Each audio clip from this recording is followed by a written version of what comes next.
კიდევ აღმერთს და მადლობა ღმერთს ყველაფრისათვის. მადლობა ღმერთს იმისათვის, რაც იყო, რაც არის და რაც იქნება ჩვენს ცხოვრებაში. მადლობა ღმერთს იმისათვის, რომ მოგვეცა სულიერი და ფიზიკური ძალები აგვესრულებინა სამთო ლიტურგია. ზიარებულიყავი ჭეშმარიტად პატიოსანსა სისხლსა და ხორცსა უფლისა, ღვთისა და მაცხოვრისა ჩვენისა იესო ქრისტეს. ქრისტეს შობამდე ორი კვირით ადრე ეკლესია აღასრულებს ბიბლიურ მამამთავართა კვირიანეს. აქ შედიან ადამიდან მოყოლებული ის დიდი პიროვნებები, რომელიც ბიბლიაში არიან მოხსენიებული. აბრაამი, ნოე, ადამი, ნოე, აბრაამი, ისააკი, იაკობი, მოსე, ისაია და წინასწარმეტყველი მრავალი. და ამ დღეს იკითხება სახარება, რომელიც არა 27 კვირიაკისა არის, არამედ გამიზნული არის ზუსტად ამ კვირიაკისთვის და იკითხება 21 კვირიაკის სახარება. დღეს მოვისმინეთ ჩვენ სახარების ის ნაწილი, სადაც მაცხოვარი დაუძახებს ნადიმზე რჩეულ ადამიანებს. და ეს ადამიანები არისურვებენ ნადიმზე მოსვლას იმის გამო, რომ ყველას თავთავისი საქმე გამოუჩნდება.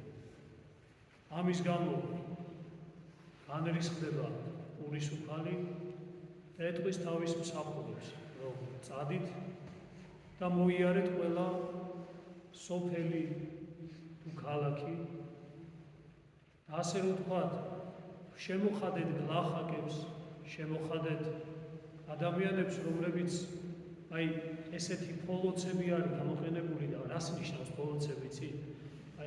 ბირჟას რო ვიტყვით ხოლმე სოფლისა. ესე რომ ვთქვა, გაიარე სოფელში და გაიარე სოფლის ბირჟებზეც, ესე რომ ვთქვა და ყველას მოუწოდე, რომ არ დარჩეს ადგილი შეუსებელი ჩემ ნადიმზე.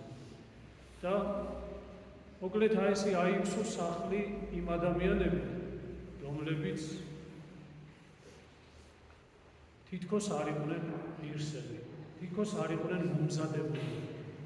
და ის ადამიანები, ვინც მოწოდებულები იყვნენ ამისთვის, ისინი ამ ტრაპეზზე არ მოვიდნენ.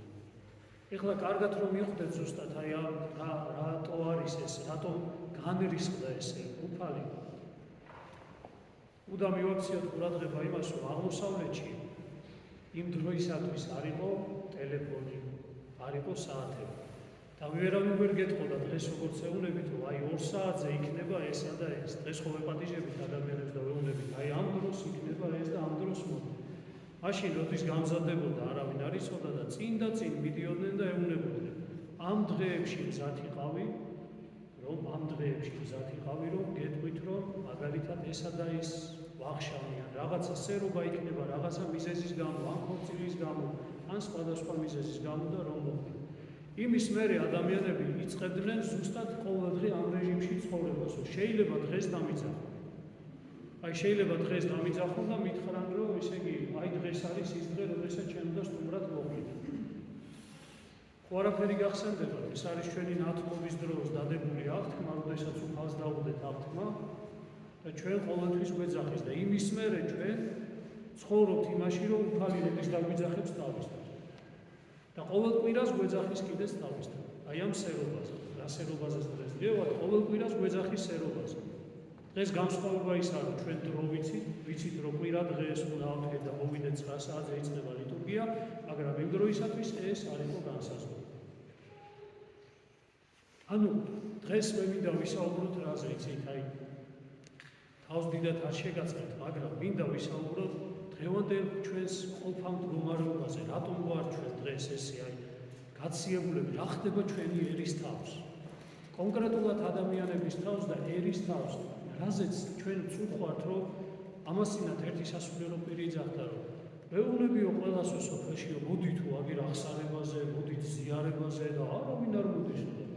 მოკლედ ესე არ არის. დაუძახე მოდი არ მოვა. ჯერმან მნიშვნელობა უნდა გაიგოს ამისი. ხომეთანხმები. თუ არ იცის მან თავის ცხოვრებაში ეს მნიშვნელობა, ის არ მოვა, რატომ მოვა? და დღეს პრობლემას დავაყენებ კიდე. ჩვენი ახალგაზრდები. რატომ უფრო და უფრო ნელ-ნელა ანუ საეკლესიო ცხოვრებიდან დისტანცირებას აკეთებ? რატომ იცი? აი მსგავსად დღევანდელი იგავისა, რომელიც არის მოყვანილი, ანუ გარეთ ძალიან ბევრი საქმე. გარეთ იმდენად არის ამ წუთის ოქროს იმდენი დრო და ენერგია მიაქვს მაგადგან, რომ უბრალოდ დილით, კვირას, ერთი დღეა შეიძლება დასვენების დღე, უბრალოდ წერს და ფიქრობს ახლა ავდგე წავიდეთ თუ არ წავიდეთ. ჯერ ბავშვი როდესაც არის შობელი მოკიდებს ხელს და წამოიღებს. გაიხსენეთ ჩვენი ბავშვები ყველა რაღაც ასაკამდე მოდიან, შობლებს უკავიათ ხელში და მოკლედ მათ ისინი მოყავთ, მაგრამ რაღაც გააზრებულ ასაკში გადავლენ თუ არა და სადაც მათ შეუძლიათ ბარო, იცი რა, არა. აი უკვე იწყება კრიზისი შობლისაც. ეს ადამიანები გადიან უკვე თავისთავად უკვე ჯერ უკლებენ ტაძარში სიარულს, ღმერთთან ურთიერთობას ასწავლია და შემდეგ საერთოდაც შეიძლება რაღაცა პერიოდი ეკლესიის წიაღში არის. ანუ რა არის აი აქ რა ხდება მათში ყველაზე მთავარი? ყველაზე მთავარი ხდება ის, რომ გარეთ წუთი სოფელი, რომელიც გარეთ არის, მთელ მათ დროს და ენერგიას იტაცებს. ისინი ანუ ის ითხოვს, ანუ ნახეთ, ეხლა ნახე აქ ადამიანზეა დამოკიდებული, მე ჩემში უნდა გადაწყდეს რა მინდა.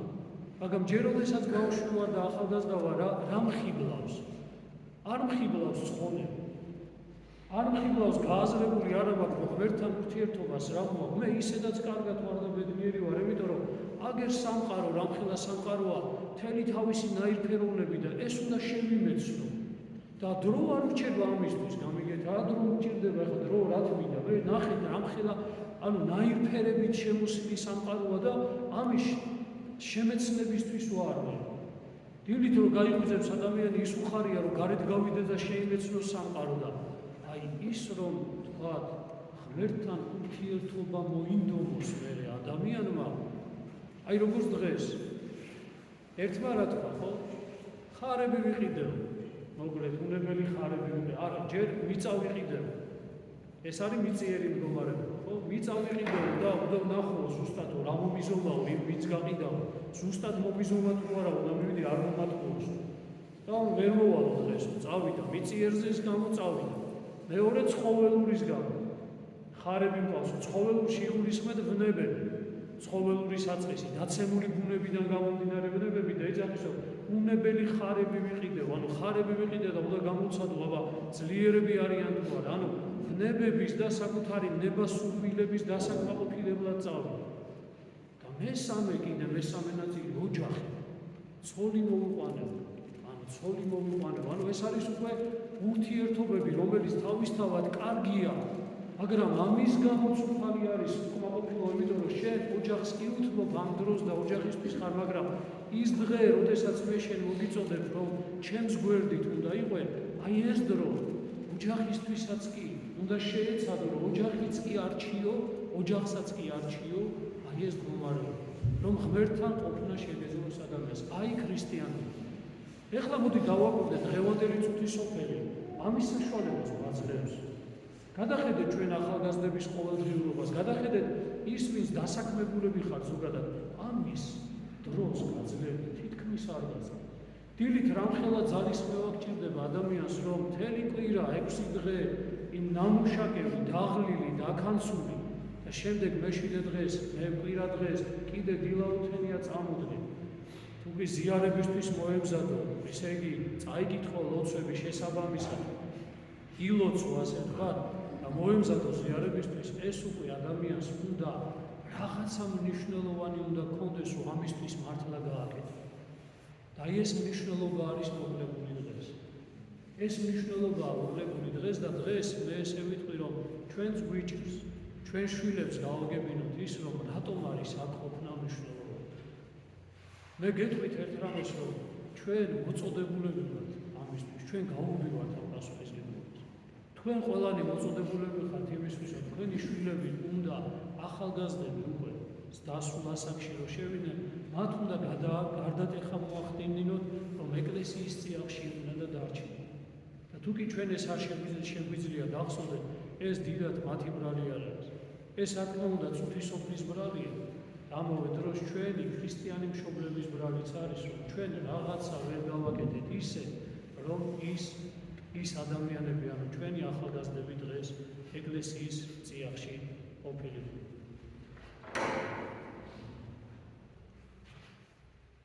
რა განცდა შეიძლება დამოუკოს მე, როდესაც რა უნდა ვიფიქრო ადამიანმა, რომ ღმერთისადმი ჩემი დამოკიდებულება შევძლო ამ ყოფნა დღეს. პირველ რიგში, რომ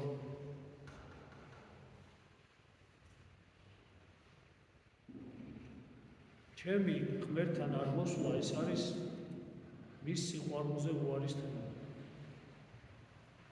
თუ ვინმეს ახალგაზრდებს მით უმეტეს უთხრა, ვინმე გულით ყვარებიათ და იმ ადამიანს უარი უთქვამს თქვენთვის, აი ეს არის ის, რა განცდა შეიძლება ადამიანს დაევალოს. ანუ ჩვენ ყველანი, როდესაც არ ვართ ღმერთთან, მის სიყვარულზე ვეუბნებით უარს. დღეს ადამიანები ფიქრობენ, რომ იცი რა, მე ღმერთი იქ ამყავს, აქ ამყავს, სახში რომ იქნები რა ღმერთი არ იქნება. ასე აბა უბრალოდ წარმოიდგინეთ ეხლა, თქვენ გყავთ საყვარელი ადამიანი და უთხრა რა, რომ პირადად შეხვედრა და ის რა საჭიროა. მე სახში ვარ, ფიქრობ შენზე, ანუ სულ შენზე მეფიქრება რაღაცა, მაგრამ ნუ ახლო არ მოვა. არასოდეს ახლო არ მოვა. ეს ჩემი ჩემებური სიყვარული მაქვს და მე ჩემებურად მიყვარხარ. როგორ ფიქრობ ეს ურთიერთობა გამოვა? არაფრით არ გამოვა და თუ ადამიანურ ურთიერთობაში არ გამოდის ესე, როგორ შეიძლება ღმერთთან ურთიერთობაში გამოვიდეს? ამიტომ პირველი რაც უნდა იყოს, რომ ადამიანმა უნდა დაიმახსოვროს, რომ ღმერთს უყვარვარ განუზომო. ღმერთი ჩვენზე ფიქრობს, ზრუნავს და უყვარვართ მას. მაგრამ ის ელოდება ჩვენგან ყველაზე მთავარს, რომ ჩვენ მას პასუხი გავცეთ. ჩვენ მის სიყვარულს უპასუხოთ. ჩვენ მის გადმოდგმულ ნაბიჯს უპასუხოთ. არა უპასუხოთ არა ისე, როგორათაც მე მინდა, ისე როგორათაც მე მაწვდოს, ისე როგორათაც მე მსურს, არამედ ისე, როგორათაც მან განაწესა, რომ ადამიანმა სიყვარული უნდა ატაროს საკუთარი გულით. მაგრამ ჩვენ გვაქვს ეს დაზიანებული ბუნება, საშინლად დაზიანებული ბუნება გვაქვს და ეხლა აი გადავდივარ ერთს რა გვჭირს ზოგადად. რა მოხდა ჩვენში ამ 30 წლის განმავლობაში? არ ვიძახი მე იმას, როდესაც ეს პერიოდი, ანუ იყო უღმერთობის პერიოდი, იქ ეს პრობლემა არ იდგა ზოგადად, მაგრამ აი დღეს ამ 30 წლის განმავლობაში რა მოხდა ჩვენ საზოგადოებაში ისეთი, სადაც სავსე ეკლესიები, რომელიც მთლიანად გავსებული იყო, დღეს მოკლებული არის ამას. დღეს ჩვენ ხედავთ, რომ ამხსარებელ მაზიარებელ ადამიანთა რიცხვმა იყო. რა არის ამის მიზეზი? ხო უნდა ვთქვათ, ეს ხო უნდა გავიაზროთ და გავიფიქროთ და გავაკეთოთ ზოგადად ანალიზი რა მოხდა ამის. რომ შემდეგისთვის მაინც გავითვალისწინოთ ზოგადად ვიფიქროთ ესე, რომ თურმე ესე ყოფილა. ეს არის მიზეზი.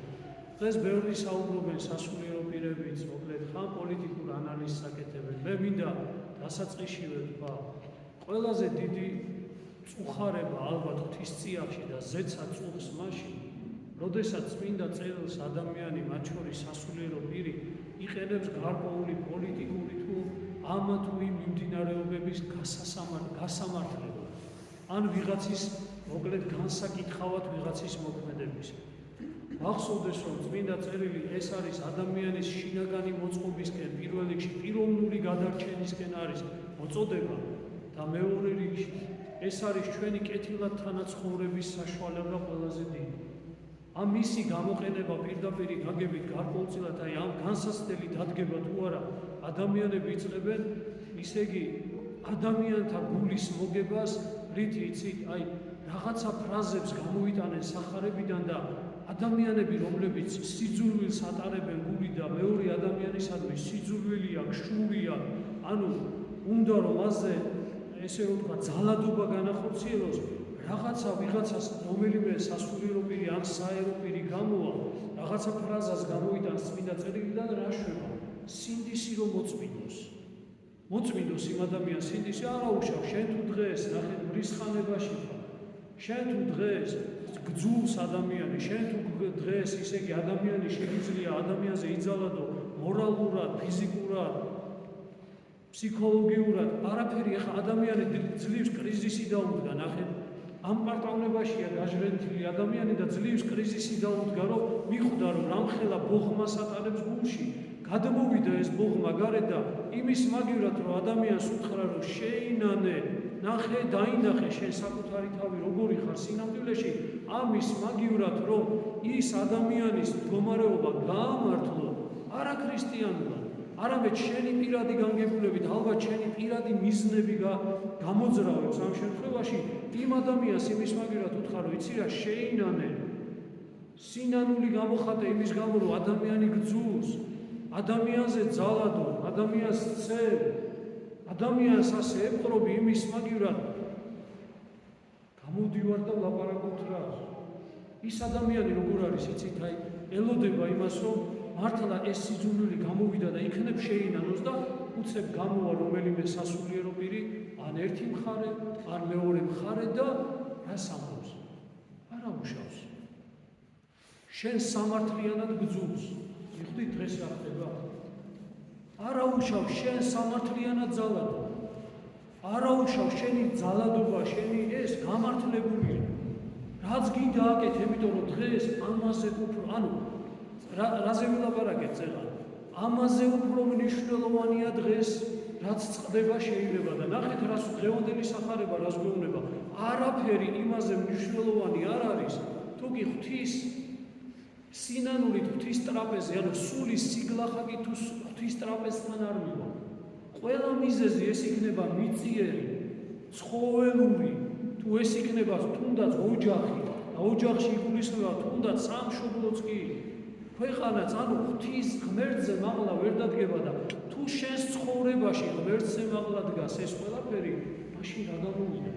მაშინ ქრისტიანი არ ახარ და რას ელოდები, ნახე ადამიანი, ჩემი მოქმედება როგორმე ვიღაცა გამოვიდეს და გამართლოს. ეკლესია რისთვის არის?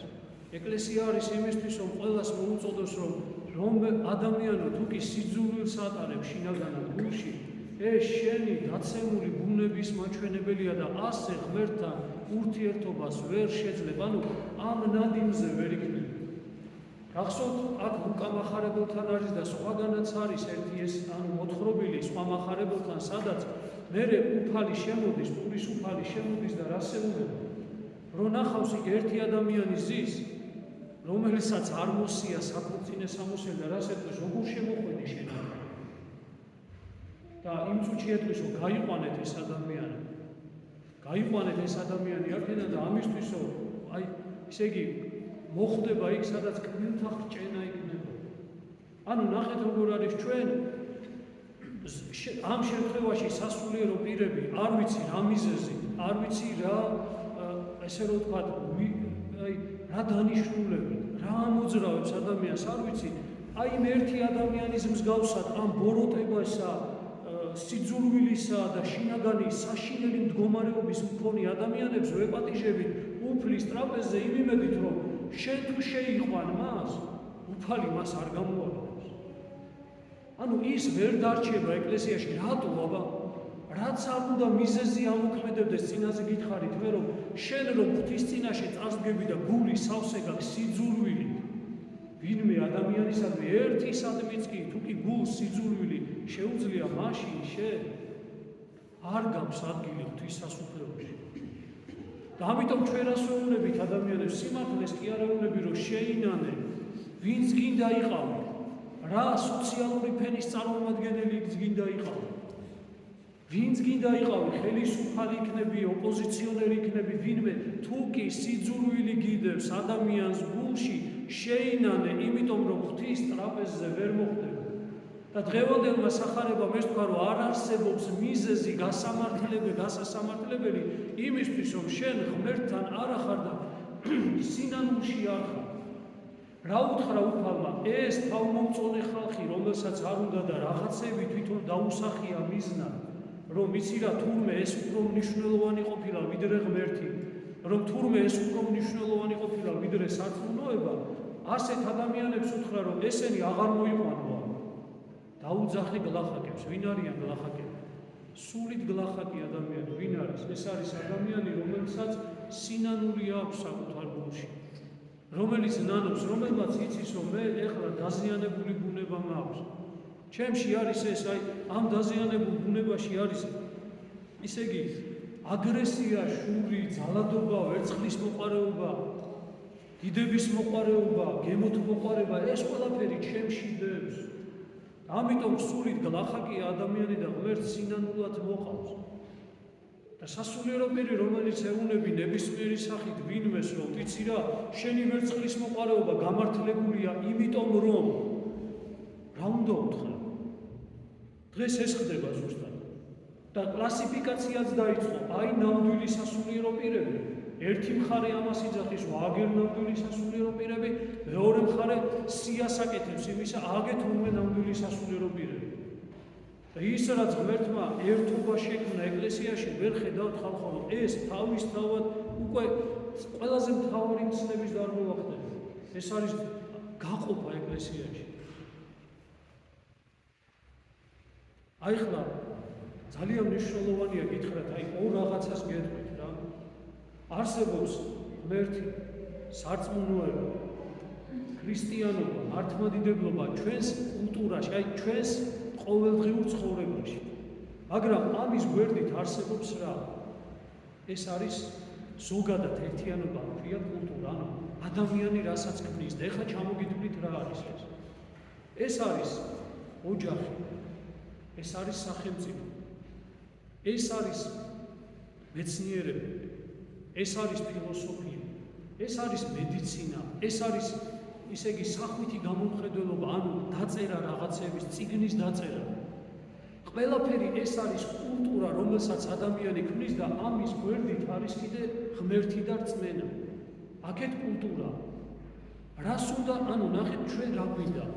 დღეს საზოგადოებას გვაქვს ეს გარკვეულწილად დიდი ის გვაქვს დაგროვილი, სხვადასხვა რელიგიებით შევიყვანოთ რა. უამრავი საშუალება არსებობს აი აქეთ, რასაც კულტურას ვეძახთ. სახელმწიფო მოწყობიდან დაწყებული ყველაფერი, რაც შექმნა ადამიანმა მთელი მისი ცივილიზაციის მანძილზე და რაც მის მეხსიერებაში არის დარჩენილი. და აქეთ არის ქრისტიანობა, მართლმადიდებლობა, ქრისტიანობა. ეხლა ნახეთ როგორ არის დანიშნულება რა არის ამ ორისა. ადამიანი უნდა გახადოს უკეთეს. ანუ ადამიანში არსებული სიძულვილი აი ამ კულტურამ, სახელმწიფომ, ოჯახმა, ყველაფერმა უნდა გარდაქმნას, რომ ადამიანში რომ დაცემული ბუნებიდან გამომდინარე ვერცხლის მოყარეობა არის, სიძულვილი არის, შური არის, ისე უნდა მოვაწყო ჩვენ ქვეყანა სახელმწიფო, რომ ადამიანმა ეს არ გამოავლინოს გარე. მაგრამ ხან ყოფილა ჩვენს ცხოვრებაში ისე, რომ ეს კულტურა მთლიანად ემსახურებოდა ამას, რომ ადამიანიდან ეს აგრესია და საშინელი მდგომარეობა გარეთ არ გამოსულიყო. მაგრამ ამავე დროს ყოფილა ისიც, რომ ადამიანში შინაგანად შეეკავებინა, აი ხშირად არის, რომ გინდა მოიპარო, მაგრამ ვერ იპარავ, რატომ? იმიტომ შიშიგა. გინდა გალანძღო ვიღაცა, მაგრამ შიშიგა კარგინდა. არ გააკეთე. ანუ ეს კულტურა მთლიანად კულტურას რასაც ვეძახი, ანუ მისი დანიშნულება არის ის, რომ ადამიანი გახადოს უკეთესი. მაგრამ ნახეთ რას ვეჩეხებით ჩვენ ყველაზე მთავარს და ყველაზე მნიშვნელოვანს. ჩვენ ვეჩეხებით იმას, რომ აი ეს კულტურა თავიდან ბოლომდე ცვალებოდა. გუში რომ ერთს ლაპარაკობდა ადამიანი, რომ კარგი ეს არის, დღეს იმას ლაპარაკობს, რომ თურმე კარგი ეს არის. გუში რომ ლაპარაკობდა თურმე რომ სახელმწიფო ესე უნდა მოვაწყოთ, დღეს იძახის, რომ არა, ეგრე კი არა, ესე უნდა მოვაწყოთ.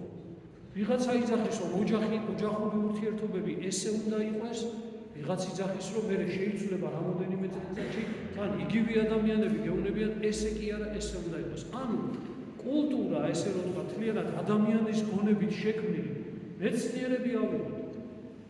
დღეს პირდაპირ გეტყვით, ანუ ყველაზე არა მაქვს ლაპარაკი, მაგრამ უმრავლესობა მეცნიერებისა დღეს ასრულებენ დაკვეთას იმათი, ვისაც ძალიან ბევრი ფული აქვს. რასაც ეტყვიან, იმას გააკეთებენ. რასაც ეტყვიან, იმ დასკვნას დადიან. იმიტომ რომ ადამიანი დღეს მომხმარებელი არის. ადამიანი კარიერისტი არის და არა სიმართლეს ემსახურება, არამედ უბრალოდ რაც დღეს ვიღაცისთვის იქნება სასარგებლო. ფილოსოფიაა. ფილოსოფიური აზრებიც ესე არის. დღეს ადამიანები სასწავლებლებში მე ვნახე ერთ-ერთი უნივერსიტეტის მოკლედ სახელმძღვანელო არის ფილოსოფიაში. ესე ქვია, შესავალი თანამედროვე აზროვნებაში წაიკითხე. ანუ ანტიკური ფილოსოფიიდან დღევანდელ დღემდე მამარდაშვილი დამთავრებული მოცემულია, ამოკრებილია ისეთი ნაშრომებიდან ისეთი ადგილები, თავიდან ბოლომდე რო წავიკითხე, მე რო შინაგანის პავლე მოციქულიც კი შეტანილი არის, რაღაცა ნაწილი რომელთა მიმართ ეპისტოლეა. თავიდან ბოლომდე რო წაიკითხო ადამიანებმა და გაიაზრო ეს და რო დავამატე ამას, რომ ლექტორი დგას და თან თვითონ აკეთებს ამის ინტერპრეტაციას, დღეს მივხვდი, რომ რა უნდა გამოვიდეს ანუ თან შესავალი თანამედროვე აზროვნებაში, რა აზროვნების ადამიანი უნდა გამოვიდეს. ძალსახად თქვი, რაც უნდა გამოვიდეს. პროდუქტი მივიღეთ, ბოდიში თან ტექნიკურ საკითხი იმაზე ტერმინზე, მაგრამ მივიღეთ ადამიანი, რომელიც გარკვეულწილად აზროვნებს ისე, რომელშიც რწმენა, როგორც ცოცხალი სარწმუნოება გრამი არ არის. ანუ რა მოხდა ეს? ვიღაცა მაიღო ფილოსოფია, გადაამუშავა და გადაკეცა ისე, როგორადაც მან უნდა და მიაწოდა საზოგადოებას. ახალგაზრდებს. ახლა რა ხდება ზოგადად აი ამ კუთხით, ხო? აქეთ არის სარწმუნოება. ეხლა ნახეთ, ეკლესია ანუ წმინდა წერილში წერია პავლე მოციქული იძახის, რომ იესო ქრისტე გუშინდა დღეს და იგი თავადიარს უყურისამე. ანუ ქრისტიანობა სწავლებას არ ცვლის. ქრისტიანობამ შეიძლება უბრალოდ შეიცვა რა კუთხით იცვლება, იცი, მიმდინარე მოვლენები, მაგალითად არ იყო ხელოვნური ინტელექტი. არ იყო ხელოვნური განაყოფიერება. ხო, უამრავი პრობლემები წამოვიდა, რომელიც იმ საუკუნეში, როდესაც იყო ქრისტიანობა, არ არსებობდა. დღეს ეს საკითხები დგას. ეხლა ქრისტიანობა უნდა დავჯდეთ, ქრისტიანი ადამიანები და უნდა ვიფიქროთ, როგორ იქნება სწორი ღვთის წინაშე. არა ჩემი როგორც ღვთლისა, როგორ თვლი, არამედ ეკლესიის ღვთის წინაშე როგორ იქნება, რომ ადამიანი არ გავიმეტოს სულიერი სიმძიმისათვის. რა უნდა გავაკეთო? აქ არ დავკონკრეტდები, ეს კიდე სამსჯელოა საქართველოს ეკლესიას, ამ საკითხებზე თავისთავად სამსჯელოა. მაგრამ ნახეთ როგორი რაღაცა არის, აი ავიღოთ ერთი ადამიანი, რომლისთვისაც ამ ერთი ადამიანისთვის ის რაც მასში ბაღიდან მოყოლებული, ბაღი, სკოლა, ესე იგი უნივერსიტეტი ჩადეს, ხო, ის ადამიანი ეკლესიის წიაღში როდესაც არის, მოვიდა. მას არ უნდა ამ ყველაფრის შეცვლა. ის ადვილია და მარტივია. ახალგაზრდებო დღეს გეუბნები, გაიხსენეთ, როგორ სიხარულით მიდიხარ ზოგ-ზოგი, ანუ ლექციაზე გინდა თუ იქ არ, რატო? იმიტომ რომ იმაზე ლაპარაკობენ, რაც თქვენთვის კარგია და თითქოს კარგი მოსასმენია. და რატო? იმიტომ რომ ადვილიც არის ეს. ნახეთ, ისე იგი ადამიანს ფურდობისკენ, ადამიანს სხვის უბედურებაზე საკუთარი ბედნიერების აწყობისკენ გაქვს მიდრეკილება. მიხვედი სადღაც და ეკლესიაში გეუბნებიან ესე არა. ხო, სხვის უბედურებაზე საკუთარი ბედნიერება არა აწყო, მაგრამ ამავე დროს მე შევედი უნივერსიტეტში ლექციაზე და მეუბნებიან, არანაირი პრობლემა არ არის. დღეს სამყარო ესეთი არის. აკეთე ის, რაც გინდა. იყავი ისეთი, როგორიც ხარ.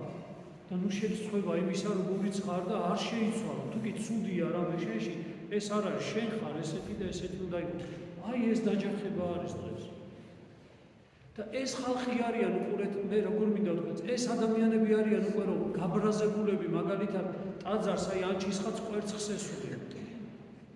ამით გაღიზიანებული ადამიანები არიან, რომლებიც უკვე, ანუ რა მინდა ვთქვა, იცი, იმას რაც აი სარწმუნოებრივი, ესე რომ ვთქვათ, საძირკვლები და საფუძვლები არის, გაბრაზებულები ამას მომადგენენ ახლა. თქვენ ნახავთ, უარესი იქნება. იცით რატომ იქნება უარესი? დღეს ამოტრიალდა ეს ყველაფერი. ადამიანებმა თავისი აგრესია დაინახეს და ეხლა ნახეთ როგორ არის. სამღვდელო პირი ახლა მე გამოდივარ და ვეუბნები იმ ადამიანს, არ არსებობს, აი პირდაპირ მივმართავ და ვეუბნები, რომ არ არსებობს არანაირი გამამართლებელი იმისა, რომ შენ ადამიანი გძულს. მაგრამ საქართველოშიც არის უკვე მიმდინარეობები ქრისტიანობა, რომლებიც გამოდიან და ეუბნებიან პროტესტანტული ეკლესია. ანუ გამოდის და ეუბნება, რომ იცი რა, არაფერია ეს, გამართლებულია ეს. კი არა, ეუბნება, რომ შენ არ შეიძლება ვინმე გძულდეს, გამართლებულია ეს. შენ ეუბნები ადამიანს, იცი რა, ცოდვა, განა არ ვცოდავთ ჩვენ, მაგრამ ცოდვას ცოდვა გვია. და როდესაც შენს ცოდავს სხვადასხვა სახით, მით უმეტეს ხორციელად ცოდავ ადამიანი, ჩვენ ვეუბნებით, არ შეიძლება ეს, არ არის ცოდვა. მაგრამ არის რელიგიური მიმდინარეობა, ისე ვიტყვი, ეს პროტესტანტული მხარე, რომელიც ნებისმიერი რამე რაც გინდა აკეთებ, თავარი რა არის? ქრისტე გწამდეს. თავარია გახსოვდეს, რომ ქრისტე ღმერთია, მეტი არაფერი არ არის. შინაგანი ღვაწლის შეცვლა რომ უკეთესი გახდა, ეს არ არის. ნახეთ, აი ამიტომ თქვა, დღითი დღე დაიმახსოვრეთ ეს, რომ მართლმადიდებელი ეკლესიის სწავლება, როგორც ქრისტე იყო დევნილი, ასე იქნება დევნილი. რატო? იმიტომ რომ ადამიანს სიამოვნებს, როდესაც თუნდაც ამბიონიდან ესმის სოდვის გამართლება. აი ახლა დღეს რომ იგივე მეთქვა, ის ტერმინები გამოვიყენო, რა ტერმინებსაც გეუბნე, ანუ აგამაღლებენ. მაგრამ რაღაც პერიოდის მერე ისევ ის როგორც აგამაღლეს, ისე დაგაგდებენ და ეკლესია აი ამ საცდურს უნდა უძლებდეს ყოველთვის და მით უმეტეს სასულიერო პირი უნდა უძლებდეს ამას. უხარია ხო? აი მე ხშირად მინახავს, აი მამებისთვისაც არ ვიცი მithავს რომ უხარია ადამიანს, როდესაც პოლიტიკაზე ელაპარაკები თუნდაც ამბიონი. აი ესე გარკვეული დაყენებულის ამისთვის ხო სხვა ადგილი არსებობს არა? რამოდენიმე თქვენგანმა ახლა თქვით, რომ აი არ ვიცი რა გავაკეთო, აი დღეს წუხართ, ვიცი ქვეყანაში რაც ხდება. დარწმუნებული ვარ, ეს გზარი ყველა თქვენთაგანის გულზე გადის. იმიტომ რომ ქრისტიანისთვის არ შეიძლება დღეს თქვენ დედებით გახართ აქ, მამებით გახართ აქ. თქვენ გვერდზე აგერ შვილები გიდგათ და როგორ შეიძლება დღეს რომელიმე თქვენგანი, რომელიც მშობელი ხარ, იქ იმ სივრცეში არ ხედავდეთ იმ სიტუაციას, რომ ყველა თქვენს გულზე გავა. გაბზარული გექნება. იმიტომ რომ აქ თქვენთვის დარწმუნებული ვარ, მხარე არ არსებობს, იმიტომ რომ გულზე გადის ეს დანახი. ტკივილი გავს ადამიანს გულში. როდესაც შენი შვილები, როდესაც შენი ძმები, შენი დები ასე ეპყრობიან ერთმანეთს, რანაირად შეიძლება თქვა და დღეს თქვენ იფიქრეთ, არ ვიცი რა გავაკეთო, ხალატში რა ჩამეთვალოს. თუ კი პოლიტიკურად და ტელევიზიებიდან რაც არის გადმოცემული ინფორმაცია და სოციალურ ქსელში რასაც დაარქვეს მოღალატეობა და არ მოღალატეობა, ამითი თუ განსაზღვრავ თქვენს, იმას თუ რა არის სწორი და არასწორი, მაშინ გეტყვი, რომ ისინი გაგასამართლებენ, ის ტერმინები გაგასამართლებენ თქვენ. მაგრამ თუ კი ქრისტეს თვალით შეხედავთ ყველაფერს რაც ხდება და თქვენ მოქმედებას და თქვენ ადგილს, აი მსგავს განსაცდელში, როგორც ქრისტიანის ადგილს ამოირჩევ, მაშინ დარწმუნებული ვარ მე, რომ გული დამშვიდდება. რომელი თქვენთაგანი ახლა იმ პატრიარქას მოგიწოდა, რომელმა თქვენთაგანმა გაზარდეთ მოცვა, რომელმა თქვენთაგანმა ერთით მეტი სახარება წავიკითხა, რომელმა თქვენთაგანმა ფსალმონის კანონს მოუმატეთ, რომელმა თქვენთაგანმა უბრალოდ აი ამის გამო, რომ დღესაც ქვეყანაში ხდება, ანუ ცრემლი ჩამომივარდა, ერთხელ მაინც მოცვის დროს, როდესაც ღმერთს ვავედრებდი იმ ადამიანებს მთლიანად, რაც დღეს ჩვენ ქვეყანაში ხდება. დარწმუნებული ვარ, ეს ძალიან ცოტა შეძლებდა ამას, იმიტომ რომ ამას გული ჭირდება ქრისტიანობა, ამას სული ჭირდება ქრისტიანობა. და ამიტომაც დაბნეული ხარ ადამიანი, ნახე, რა გავაკეთო. მაგრამ დილით და საღამოს, როდესაც დადექი მუხლებზე და შენი ქვეყნისთვის, აი ამ არეულობისთვის ღმერთს შევედრე, რომ უფალო გევედრები ჩემი ქვეყანა, დაამშვიდე ჩვენ ძმას და დებს ერთმანეთის სიყვარული და ერთობა, სინანული, მიმადლე, მაშინ გული სავსე ხდება. წამოდგები თუ არა მსგავსი ლოცვიდან თითქოს რა არიცი შენი მხარე, შენი პატრიოტიზმი, შენი ქვეყნის სიყვარულის და ადამიანის სიყვარულის გამოხატულია მაგრამ შენ რომ მსგავსი ლოცვა არ შეგიძლია შენ რომ უბრალოდ ლოცვას კითხულობ შენ რომ უბრალოდ 15 წუთში და 10 წუთში ამთავრებ იმ ლოცვა და აღარ ანუ ბოლოში ისე გავხვალ ერთ გააზრებასაც კი ვერ ახერხებ რაზე ლოცულობ ამიტომ მუდმივად გექნება გულში ეს განცდა რომ მე ჩემი ქვეყნისთვის არაფერს ვაკეთებ და მე გული გაგიწევს უკვე კონკრეტულ ქმედებებზე და მე გულში მოხდება ახლა იქ ხო წერენ უამრავმა ადამიანმა მოღალატეები რავი რაღაცა იმდენმა პირადში იქნებოდა ჩემთვის აი პირადში მიმოწერაში იმაში მადლობა ღმერთს ამისთვის უამრავმა ლანძღა უამრავმა რატომ იმიტომ რომ ხარე უნდა იყო ან იქით იყავი ან აქეთ იყავი და შენეულები მე არავისკენ არ ვიქნები ყველასკენ ვარ ყველა თქვენთაგანისკენ და სად ვარ ყველაზე მეტად იცი აი ტრაპეზის წინ ერთიანდება ჩემთვის ჩემი სამშობლო და ქვეყანა აი ამ ტრაპეზის წინ ლოცვის დროს და წირვის დროს და პირადი ლოცვის დროს იქ ჩემს ქვეყანას ღმერთს ვავედრებ თლიანს გამოკლების გარეშე ნებისმიერი ადამიანისა რაც არის რა წარმომავლობისაც არ გინდა იყოს ეს ადამიანი რა სულის მდგომარეობაშიც არ გინდა იყოს ეს ადამიანი აი ეკლესიის დანიშნულება ეს არის და როდესაც ასე ლოცულობ შენ ქვეყნისთვის მაშინ აღარ გაქვს შენ განცდა იმისა რომ რამე ხო არ უნდა გავაკეთო ეხლა ისეთი რომ რაღაცა თითქოს გული მთხოვს რომ სადღაც უნდა ვიდგე რაღაცას არ ვაკეთებ არ გექნებათ ეს განცდა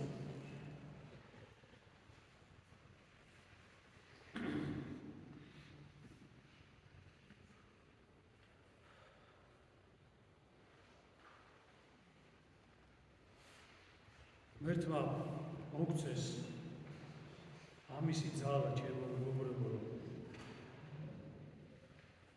ღმერთ შევავედროთ ყველაფერი მოდი ყველა მაი დამიჯერეთ თქვენი წილი ქვეყანა და სამშობლო რომ მოუტანოთ ღმერთს ერთხელ მთელი გულით და აი აქ დაუტოთ ხო და უთხრა უფალო აკურთხე ჩემი სამშობლო და აკურთხეთ ჩვენ სამშობლოს და ისე გაგატანს უკან და თუ ჩვენ ეკლესიის წევრები ვინც ვართ აი ესე გულით და გულისმიერი ლოცვით სწორი შინაგანი განცდით მოუტანთ იმას ღმერთის წინაშე მოვიტანთ გულით ჩვენს ქვეყანას და ვეთქვი უფალო ჩემი სამშობლო აკურთხე ადამიანებს ერთმანეთის სიყვარული გვასწავლეთ საკუთარი სიძულვილისა გამო სინანული მოგმართ ის სწორად მოუტანთ ღმერთ შესაწირავს ჩვენი ქვეყნისა უფალი ამ შესაწირავს აკურთხებს და უკან გამატანს ნაკურთხს როგორც ჩვენ რწმენას აკურთხებს ხოლმე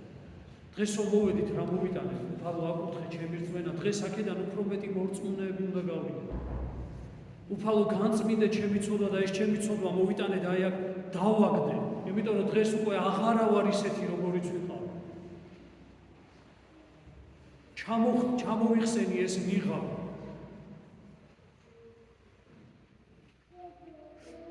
და დავაგდი აქ და ვთქვი ეგეთი აღარ ვიქნები მასე და უფალიც აი ამ ნიღაბს გაცილებს თავისთავად ამ ნაგავს რო გაცილებს და გეტყვის წადი შვიდობითი არა შენმა სარწმუნოებამ გაწყონა შენ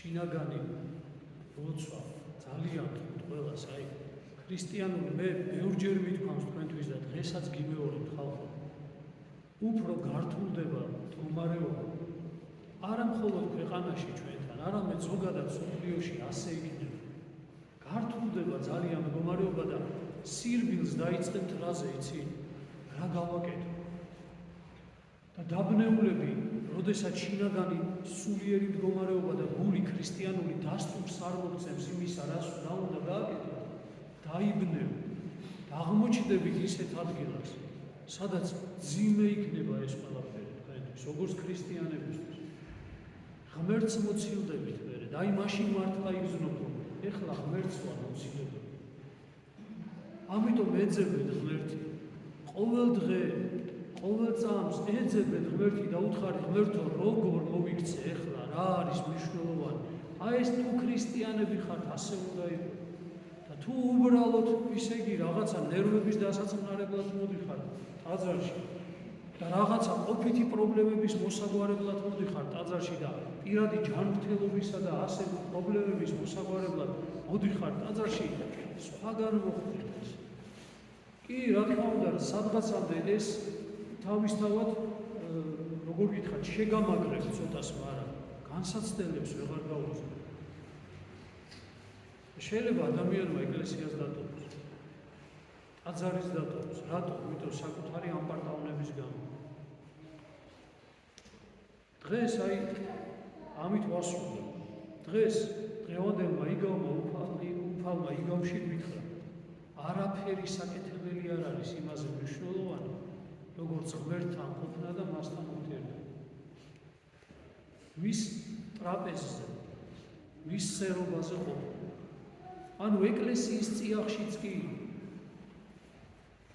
სულ რომ ეკლესიები აშენო ადამიანები სულ რომ იმდენი საქმე აკეთო ისეთი საქმეები აკეთო რომ ისე იგი ანუ ხოტბას გასხავდნენ და ის გახდეს ანუ სახელი განხდეს შენი მოკლედ ადამიანების წინაშე არაფერი არ იქნება ეს თუ კი ადამიანს სიმდაბლე ადამიანს მორჩილება ადამიანს სიყვარული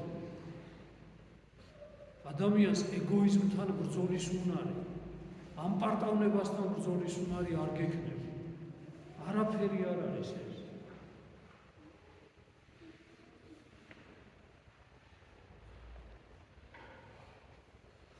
ღმერთმა ამისი ძალა მოგცეს აგერ შობას უახლოვდებით ჩვენ ქრისტე ხოლმე დაიშვას ჩვენს გულებში ბევრჯერ მithქვავს და ამას მიაქციეთ უბრალოდ ყურადღება ყველას რომ ღმერთი ანუ როგორც ბაგა გავამზადოთ ჩვენი გული ქრისტეს შობისათვის და მთელმა ერმა ეს სიძულვილი ღმერთმა შემთხვევით არ გააკეთა სიძულვილი ცავსე გულში მას დამკვიდრება არ სურს და ქართველ ერს მითხრა აგერ მოგეცით მიზეზი რომ ეს სიძულვილი გამოსულიყო გარეთ იქნებ ეხლა სინანულით შეინანოთ და ეს სიძულვილი დატოვოთ საერთოდ ერთმანეთის მიმართ აი ამის დიდი შესაძლებლობაა ქართველ ერს დღეს ან გამოიყენებს ან არა და აი ამ სიძულვილს ატარებს თავიდან მოკლედ კონკრეტული ადამიანი აი ამ სიძულვილით ივლის და ეს მისთვის იქნება მოკლედ რა თქმა უნდა შინაგანი სიმძიმე და ჯოჯოხეთის თოლფასი მდგომარეობა ღმერთმა დაალოცვილი დღეგრძელი და გახარებული გახდა